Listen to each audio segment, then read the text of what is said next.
চট্টগ্রামে আছেন সহকর্মী শাহান পাপন। এবার সরাসরি যুক্ত হব তার সাথে। পাপন, যেমনটা আমরা জানি চট্টগ্রামে ব্যাটিং উইকেট হয়ে থাকে। আগামীকালকে টেস্ট শুরু হচ্ছে। বাংলাদেশের একাদশ নিয়ে কি প্ল্যানিং আছে দলের মাঝে, সবশেষ তথ্য জানাবেন। ধন্যবাদ ছাড়া আসলে বাংলাদেশের একাদশে যে এনামুল বিজয় অবধারিতভাবে ঢুকে যাচ্ছেন সে বিষয়ে আসলে কোনো সন্দেহ নেই।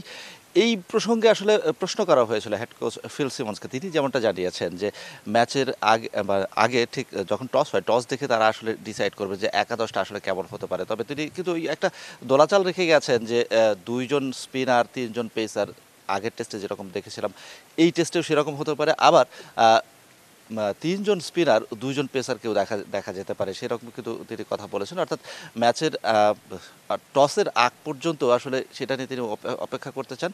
শেষ দিনে আসলে যেদিন শুরু হবে টেস্ট ম্যাচটা সেদিন উইকেটে আসলে আচরণ কেমন দাঁড়ায় সেটার উপর আসলে ডিপেন্ড করছে যে একাদশ কেমন হতে পারে।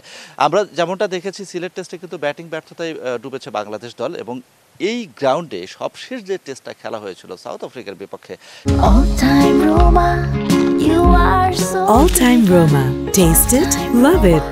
সেখানে কিন্তু সাউথ আফ্রিকা ওই যে 526 রানে ডিক্লেয়ার করেছিল, পরবর্তীতে 2 ইনিংস মিলিয়েও বাংলাদেশ কিন্তু আসলে তাদের সেই বড় হারটা এড়াতে পারেনি, এবং সেখানেও কিন্তু একটা পরাজয়ই লেখা রয়ে গেছে।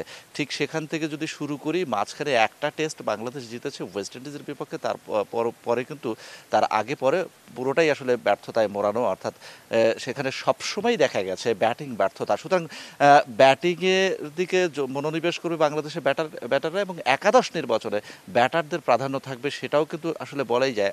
কারণ আপনি জানেন যে চট্টগ্রামের উইকেট বরাবরই একেবারে রানের স্বর্গ। সেখানে আসলে স্পিনার বলেন, পেসারদের আসলে কোনো সুবিধাই থাকে না, কিছুই করার থাকে না।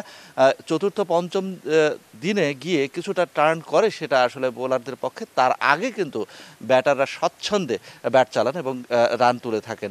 সেক্ষেত্রে যেটা আমরা বলতে চাই যে বাংলাদেশের ব্যাটসম্যানরা তাদের ভুলচুক শুধরে ভালো কিছু করবেন সেটাই কিন্তু প্রত্যাশা, কেননা তাদের জনপ্রিয়তা কিন্তু দিন দিন একেবারে তলানিতে ঠেকে গেছে। সাম্প্রতিক যে বিভিন্ন ঘটনার মধ্যে দিয়ে যাচ্ছে বাংলাদেশ ক্রিকেট বোর্ড এবং বাংলাদেশের ক্রিকেট সেটা আসলে ভালো কিছুর মানে ইঙ্গিত বহন করছে না। সারা পাপন, ধন্যবাদ আপনাকে।